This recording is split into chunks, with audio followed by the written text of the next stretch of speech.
Have you ever felt that certain people enter your life at the exact moment you need them? Almost as if something unseen arranged the timing. In Buddhist wisdom, this isn't coincidence. It's the quiet architecture of cause and condition, shaping your path long before you notice the pattern. Most of us misinterpret these moments. We call fate an accident, timing a mistake, and lessons bad luck. But when awareness sharpens, you begin to see meaning where chaos used to be. Every meeting, every loss, every unexpected turning point carries a message written specifically for your growth. So before we move into the deeper truths, pause for one breath. Consider the possibility that nothing in your life has ever been random, not the people who stayed, not the ones who left, not even the ones who barely crossed your path. If you're ready to look deeper, life will finally show you why it all unfolded the way it did. Lesson 1. The web you cannot see. There are moments in life when something small happens, a message, a meeting, a sudden feeling, and you sense that it's connected to something larger, even if you can't explain why. Buddhist wisdom teaches that this intuition is not imagination. It is your awareness brushing against the edges of an invisible web, a network of causes and conditions that quietly shapes every step you take. Imagine your life as a vast field of threads, stretching in every direction. Each thought, each action, each emotion sends a ripple across these threads. You may believe your choices are isolated, but every vibration travels, touching people you know, people you've forgotten, and even people you haven't met yet. A single decision you made years ago is still moving through this web, creating opportunities, endings, and encounters that are only now beginning to reach you. Most of us misinterpret these movements. When something breaks our plans, we call it bad luck. When someone leaves, we call it loss. When a challenge appears, we call it unfair. But there is no randomness here. Every disruption, every arrival, every turning point is a signal traveling through the web, rearranging your path according to causes set into motion long before today. Mindfulness is what allows you to feel these signals instead of fighting them. When you pause, breathe, and look closely, frustration turns into understanding. You begin to see that the friend who appeared at the perfect moment, the opportunity that arrived out of nowhere, and even the heartbreak that forced you to grow, none of these were accidents. They were threads pulling you toward the next version of yourself. When you trust this web, your fear softens. You stop rushing to escape discomfort and start listening to what it's trying to teach you. And one day, you'll look back and realize the web was never working against you. It was guiding you the entire time. Lesson 2. The karmic. Have you ever wondered why certain patterns keep returning to your life? Why you meet different people but end up in the same emotional place? In Buddhist wisdom, this is not life repeating itself to punish you. It's life repeating itself to free you. Karma is not a judge. It is a mirror, and it reflects what you have not yet understood. Imagine your life as a river. You drift through calm water, believing you've moved far away from your old struggles, only to find yourself approaching a familiar curve. The same emotional bend, the same conflict, the same fear. You may think you've escaped the past, but the river hasn't forgotten. It carries you back to the places that hold your unfinished lessons, not to drown you, but to teach you how to steer. Each bend is a karmic echo, a returning moment that asks, will you react the same way as before, or will you navigate differently this time? If you carry insecurity, you will meet situations that expose it. If you cling to control, life will send people who challenge it. Karma is compassionate. It repeats the lesson until the heart finally understands. The cycle ends not when life changes, but when you change. Mindfulness is the oar that lets you guide your boat instead of drifting helplessly. When you sit with awareness, you begin to see the pattern forming before it takes over. You recognize the old feeling rising, the familiar reaction brewing. And in that moment, you have a choice: repeat the past or rewrite it. The karmic echo fades the moment the lesson is received. And suddenly, the bend in the river no longer frightens you. It becomes the place where you finally took control of your journey, the place where your freedom quietly began. Lesson 3: Soul contracts in disguise. What if the most significant people in your life didn't arrive by chance but by agreement? Buddhist wisdom suggests that some connections are woven long before we take our first breath. These are not coincidences. They are soul contracts, silent promises made in a place beyond memory, shaping who we meet, who we love, who we lose, and who awakens us. Imagine a vast theatre before the play of life begins. The souls gather backstage. There are no names, no faces yet, only pure essence. One soul steps forward and says, "I will love you so deeply that you'll remember what love truly feels like." Another whispers, "I will hurt you just enough to make you grow stronger." A third promises, "I will appear only briefly, but my presence will shift your entire path." And with a quiet nod, each prepares to enter the stage when the curtain rises. When these souls meet you on earth, they arrive in disguise: family, friends, strangers, lovers, challengers. But beneath the roles, they all serve the same purpose: to awaken something inside you. Some heal you, some break you open, some reflect back your hidden wounds or forgotten potential. All of them are mirrors, showing pieces of your inner world through the relationships you navigate. Think about someone whose presence changed you, even if the relationship was painful or brief. What if they were not an interruption, but a fulfillment of a promise made long ago? Soul contracts aren't meant to bind you. They're meant to shape you. They guide you toward the versions of yourself you would never reach alone. When you see relationships through this lens, bitterness softens, gratitude rises, and life's timing begins to make a quiet kind of sense. Lesson 4: The friend, the challenger, the mirror. Every person you meet carries a role far greater than their appearance. Some arrive softly, some arrive fiercely, and some arrive with a clarity that forces you to see yourself. In Buddhist wisdom, relationships are not accidental. They are teachings in human form, and each person you encounter plays one of 3 sacred roles: the friend, the challenger, or the mirror. The friend is the warm lamp in your life. Their presence feels like sunlight breaking through a cold morning. They bring comfort without effort and remind you that you don't have to carry everything alone. With them, your growth happens quietly, like a flower opening simply because the light is gentle. These souls steady you, soften you, and make you feel safe enough to rise. Then there is the challenger, the lamp that burns.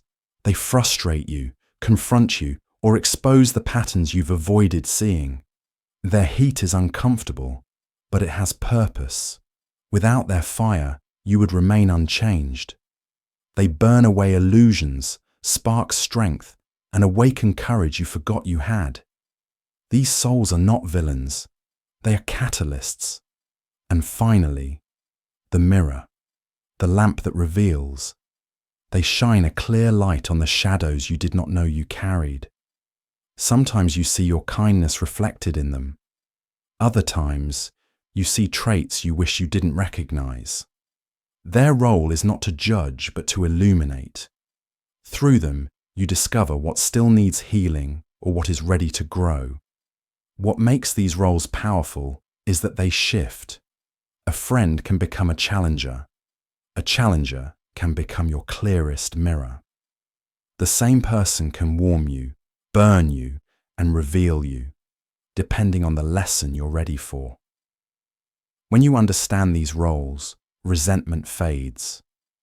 You begin to appreciate every soul that crosses your path, not for who you wanted them to be, but for who they were meant to be in your unfolding. Lesson 5. The stranger who feels like home. There are rare moments when you meet someone and feel an immediate warmth, a familiarity you cannot explain. It isn't excitement. It isn't attraction. It's recognition, quiet, ancient, and deep. In Buddhist wisdom, such moments are not new beginnings. They are old connections resurfacing. You are not meeting them for the first time. You are remembering them. Some souls travel with you across lifetimes. They arrive again and again. Not always in the same form, not always with the same role, but always with the same energetic signature. When your paths cross, something inside you relaxes, as if a long-lost chapter of your story suddenly slides back into place. You don't have to pretend around them. You don't have to explain why you feel safe. Your soul already knows. Picture this. You look into someone's eyes, and there's a softness in your chest, a calm sigh you didn't realize you were holding. The conversation flows effortlessly, as if you've paused a dialogue that began centuries ago and are now simply continuing the next sentence. This is past life resonance, the echo of promises, lessons, and bonds carried quietly through time. Sometimes these souls return because there is unfinished karma between you, a healing that needs to complete, a wound that needs closure, a love that needs one more chance to unfold. Other times they return simply to walk beside you again, to remind you that you are not alone on this long journey of becoming. These connections may last a lifetime or only a moment. Duration does not determine meaning. Some of the deepest soul recognitions happen in brief encounters that change us forever. So when someone feels like home from the very first moment, trust the feeling. Your soul is remembering what your mind has not yet recalled, and that remembrance is never a coincidence. Lesson 6. The painful gift of departure. Goodbyes feel like endings, but in Buddhist wisdom, they are often beginnings in disguise. When someone leaves your life, whether gently or suddenly, it can feel unfair, confusing, even cruel. But departure is not punishment. It is guidance. Life removes what you cling to, not to harm you, but to redirect you toward what your heart is finally ready to learn. Think of a tree in autumn. The leaves fall, not because the tree has failed, but because it is preparing for a deeper season. If it tried to hold every leaf out of fear or attachment, new growth would never arrive. Letting go isn't weakness, it is wisdom. It creates space for renewal, for unseen paths, for the next chapter that cannot begin while your hands are full of what has already completed its purpose. The same is true in your life. Every person you've lost, every friend who drifted away, every love who walked out, every bond that slowly dissolved, played a role in your becoming. Their presence awakened something you needed. Their departure opened space you didn't know you lacked. And the pain you felt was the mind resisting a transition the soul already understood. Attachment is what turns endings into suffering. We cling to people, believing their presence is the source of our happiness. But what they awakened in you, strength, tenderness, courage, was always yours. Their role was to reveal it, not to carry it forever. Think of the goodbye that hurt you the most. Now ask, what did it force you to see about yourself? What strength did it uncover? What truth did it push you toward? Departures shape us in ways arrivals never can. They clear the path. They refine the soul. And one day, often much later, you realize that the ending you resisted was the doorway your life needed to open. Lesson 7. Unfinished conversations across lifetimes. There are people you meet in this lifetime who feel strangely familiar from the very first moment. You don't know why their voice sounds known to you. You don't know why their presence feels easy, or why you trust them before you have any logical reason to. It's as if your heart recognizes them long before your mind does. In Buddhist thought, this is not illusion. It is memory. Not the memory of this life, but of something far older, an unfinished conversation carried across centuries. Some souls do not enter our story for the first time. They are returning voices from another chapter, another place, another existence where the bond began. Their arrival is not a beginning, it is a continuation. Imagine two books whose pages are scattered across lifetimes. You flip to a random chapter in this life, and suddenly, without introduction, the dialogue resumes. Mid-sentence, mid-emotion, mid-lesson. This is past life continuity, the echo of a shared karma loop that is not yet complete. Sometimes when you meet such a soul, the emotional response appears instantly. Calmness, safety, or sometimes a sudden intensity that you can't explain.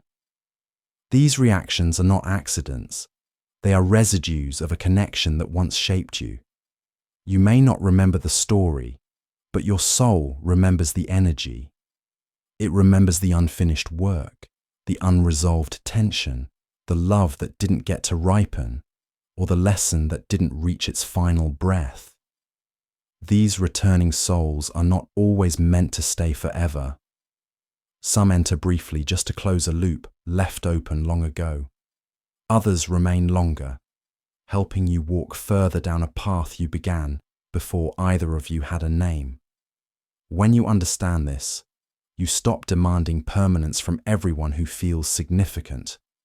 Not every deep connection is meant to be lifelong. Some are meant to complete a chapter, not write the entire book. Think about someone who entered your life and immediately felt meaningful. Someone whose presence stirred something wordless inside you. What if that recognition wasn't coincidence, but the soul remembering the sentence you left unfinished together? What if the reason you felt close so quickly is because you had already walked miles together in another time? When you see relationships through this lens, attachment softens and gratitude deepens. You stop clinging to people out of fear and begin honoring them for the chapter they came to complete. And when they leave, you release them gently, trusting that if there is more to say, more to learn, more to heal, the conversation will return, in this life or another. Lesson 8. Lessons hidden in conflict. Some of the people who enter your life do not arrive gently. They don't soothe you, comfort you, or make you feel safe. Instead, they trigger your insecurities, challenge your patience, or expose the emotional wounds you've tried to hide. And while it's natural to see these people as obstacles, Buddhist wisdom invites a radical shift in perspective. Your greatest teachers are often the ones who friction against you the hardest. Conflict is not a punishment. It is a spiritual training ground.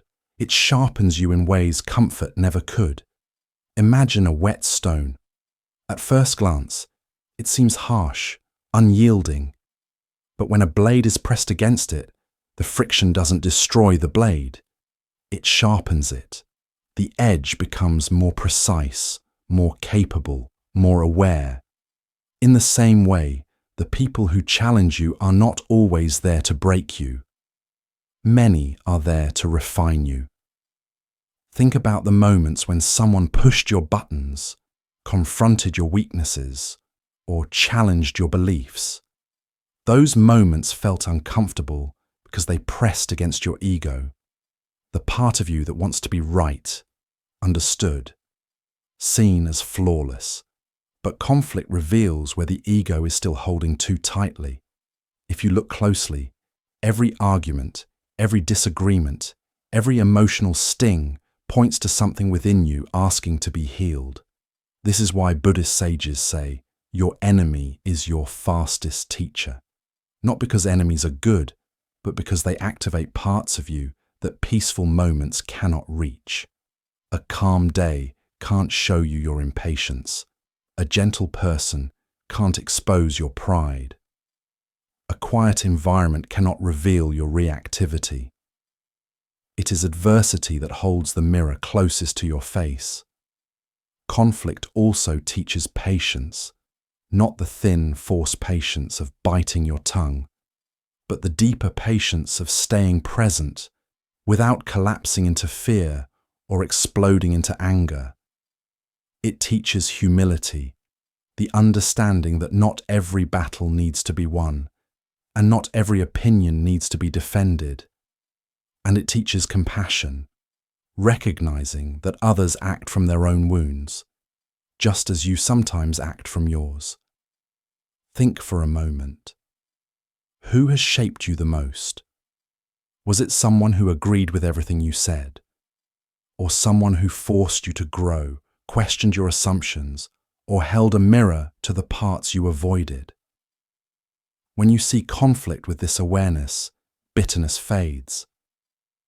You begin to understand that even the storm has a purpose.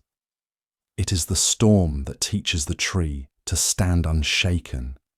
And in your life, it is often the difficult person who teaches you the strength, clarity, and wisdom you could not have learned any other way. Lesson 9. The timing is never wrong. There are moments in life when someone enters your world and instantly feels significant, as if the universe placed them in your path with perfect precision. Other times, someone leaves unexpectedly, and only later do you understand why the door closed. These turning points rarely make sense when you're standing in the middle of them, but in Buddhist wisdom, timing is not an accident. It's a quiet intelligence that unfolds when the inner and outer conditions finally ripen. The Buddha taught, when the disciple is ready, the teacher appears. This doesn't only refer to spiritual teachers. Sometimes the teacher is a friend, a stranger, a challenge, or a heartbreak. Sometimes the teacher is a moment of silence. Sometimes it's a loss that opens your eyes more than love ever did. But the principle remains the same. Life brings what you need at the exact moment you are able to receive it. Think of your life as having seasons. You cannot force spring to bloom in the middle of winter, no matter how badly you want the flowers to open. In the same way, relationships unfold when the conditions inside you, your maturity, your clarity, your wounds, your readiness, align with the conditions around you. The person you longed for 5 years ago might have shattered you back then. But today, after growth and reflection, the same connection might be gentle, healthy, and transformative. Timing protects you just as much as it guides you. Many of us cling to control. We try to make people stay when their chapter is over. We try to force love before it's grown roots. We rush healing, chase closure, and demand answers before we are ready to understand them. But control creates suffering. The more tightly you grip life, the more it slips through your fingers. Imagine a river carrying you forward. You can fight the current, exhaust yourself, and still end up where the river wanted you to be all along. Or you can trust its movement, lean back, and allow the water to guide you to the next shore. The timing of the river is never wrong. It knows when to move swiftly, when to slow, when to bend, and when to give you space to rest. People appear in your life in exactly the same way. Some arrive to show you love. Others arrive to show you what you've been avoiding. Some come to challenge your old identity. Others show up to awaken a new part of you. And some leave because their lesson is complete. Not because you failed, but because you're ready for what comes next. Letting relationships evolve naturally is not indifference. It is trust. It is understanding that you do not have to chase what is meant for you, nor hold tightly to what has finished its purpose. What is meant will arrive. What is not meant will fall away. And every shift, every beginning and ending is part of the rhythm of your becoming. When you look back, you will see that nothing came too early and nothing stayed too long. Everything, every meeting, every departure, every pause happened exactly on time, and life, in its quiet wisdom, has been guiding you from the very beginning. Lesson 10. Walking with trust instead of control. One of the greatest forms of suffering comes from our attempt to control what was never meant to be held tightly.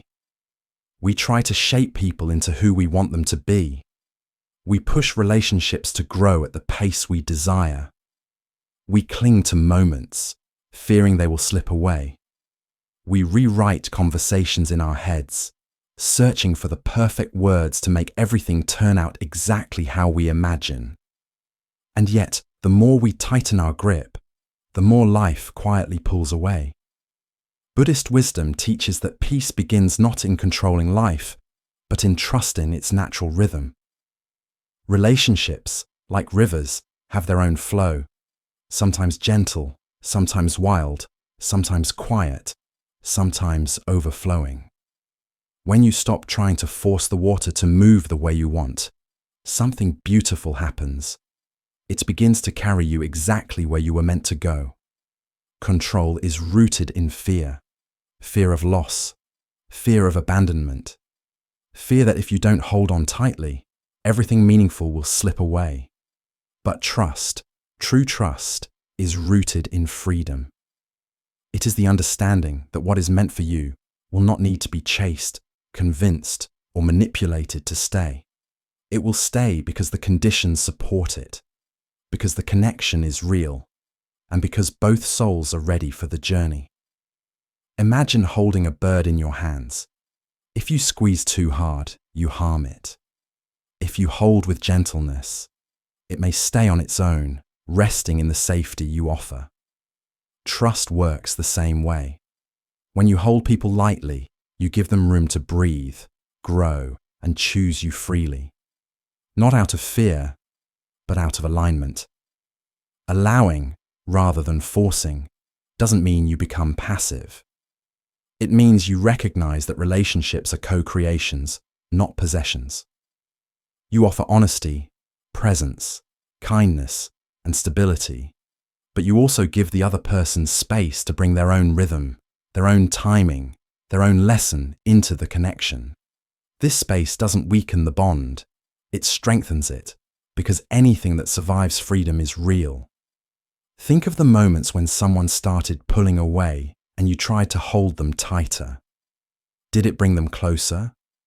Or did the pressure create more distance? When we sense someone drifting, we panic, not because the connection is weak, but because our fear is loud. Yet often, giving emotional space is the very thing that allows clarity to return. Space lets the heart breathe. It lets intentions settle.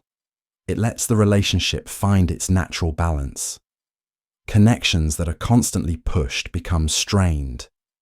But connections that are allowed to unfold become deeper, steadier, more authentic. Trust is what lets relationships evolve in the direction they are meant to go. Whether that means growing closer, changing form, or completing their purpose. Fluidity is the nature of all relationships. Everyone you meet is evolving. Their needs shift, their pace shifts, their wounds rise and heal at different times. If you demand consistency from someone who is growing, they will feel suffocated. But if you move with them, flowing instead of forcing, listening instead of expecting, the relationship becomes a living, breathing space where both souls can grow. Consider the relationships in your life right now. Who are you trying to shape into a version that fits your expectations? Who are you afraid to lose?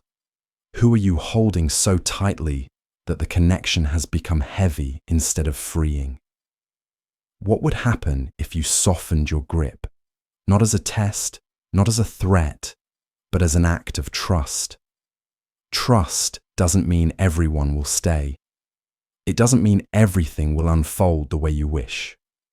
Trust means that whatever happens will guide you toward truth, toward clarity, toward the connections that align with your growth. Sometimes letting go of control reveals who was meant to stay in the first place. Sometimes it reveals who only came to teach a lesson. Both outcomes are gifts. When you walk with trust instead of control, life becomes gentler. Relationships become lighter. And you begin to learn the difference between attachment and love. Attachment clings. Love allows.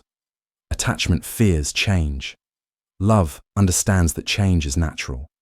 Attachment grips tightly. Love offers open palms. When you finally choose trust, you stop chasing what isn't meant for you and start welcoming what is. And the connections that remain, the ones that survive space, freedom, and truth, become some of the most meaningful experiences of your life. Lesson 11. The gift you are to others. Most people walk through life believing they do not matter as much as others do. They think their presence is ordinary, their actions small, their voice insignificant.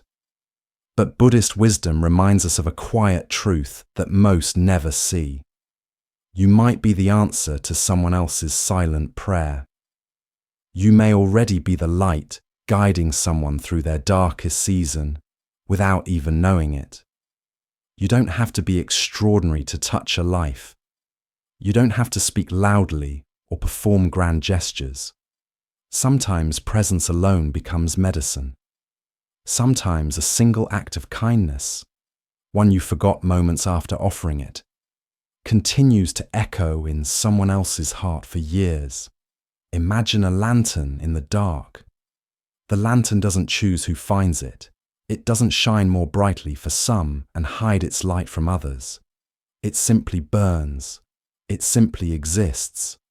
And because it exists, someone lost in the night can find their path again. You are that lantern far more often than you realize. Your resilience, your strength, your compassion, even your quiet persistence may already be inspiring people you don't see, people you don't know, people who would not be standing where they are without the light you carry.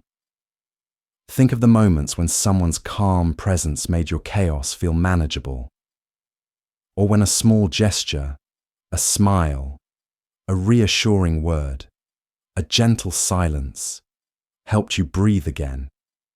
That person probably didn't think they were doing anything meaningful, yet their existence shifted your internal world. In the same way, you are shaping others simply by being who you are.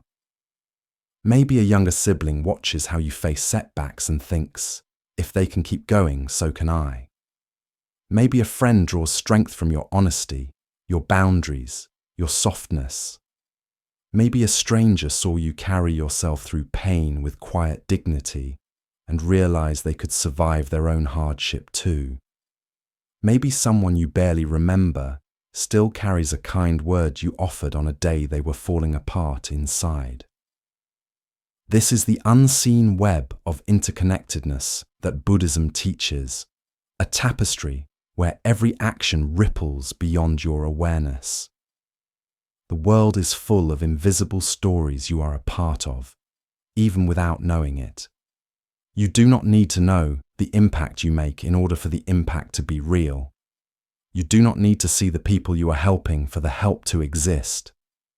You do not need recognition for your light to matter. The lantern never knows the faces of the travelers it saves. It simply shines because that is its nature. But here's the part most people overlook. You are not only a gift when you are perfect. You are not a gift only when life feels stable or peaceful. You are a gift even when you are struggling. Your ability to keep moving forward, even when afraid, even when uncertain, becomes a map for someone else. Your authenticity becomes permission for someone to feel their own emotions without shame. Your vulnerability becomes a bridge that makes someone feel less alone. Sometimes the greatest gift you offer isn't your strength, it's your humanity. Think of the people in your life right now. Who might be drawing courage from you without telling you? Who might be watching how you change, how you handle pain, how you heal? Who might be quietly grateful for your presence, even if they've never said a word? You are not walking your path in isolation. Every step you take leaves footprints for someone else to follow. Every lesson you learn makes the world a little easier for another soul. And every time you choose kindness toward yourself or others, you help lighten the invisible burdens carried by hearts you may never meet. Your life radiates outward in ways you can't measure. Your existence is already a blessing. Your light is already guiding someone. And the world is softer, gentler, and more hopeful because you're in it, even if you never see the full impact you make. Bonus lesson: the circle that never breaks. Some connections in your life feel too deep, too timely, too meaningful to belong only to this lifetime. They rise into your world with sudden familiarity, then fade again with a strange softness, as if they were never truly gone, only briefly out of sight. In Buddhist wisdom, such connections are not accidents. They are the returning threads of karmic bonds woven across lifetimes. These are the souls who come back not because of coincidence, but because the circle between you was never meant to break. Imagine the ocean for a moment. A wave pulls away from the shore, retreating into the vastness until it disappears from sight. But this disappearance is not an ending. Beneath the surface, hidden currents are already guiding it forward. And one day, without effort, the wave returns to the sand it once touched, carrying the memory of every journey it has taken. This is how certain souls move through your life. They leave, not because the bond is broken, but because the conditions are shifting. And when the time is right, when both hearts have ripened through growth, healing, or distance, they return.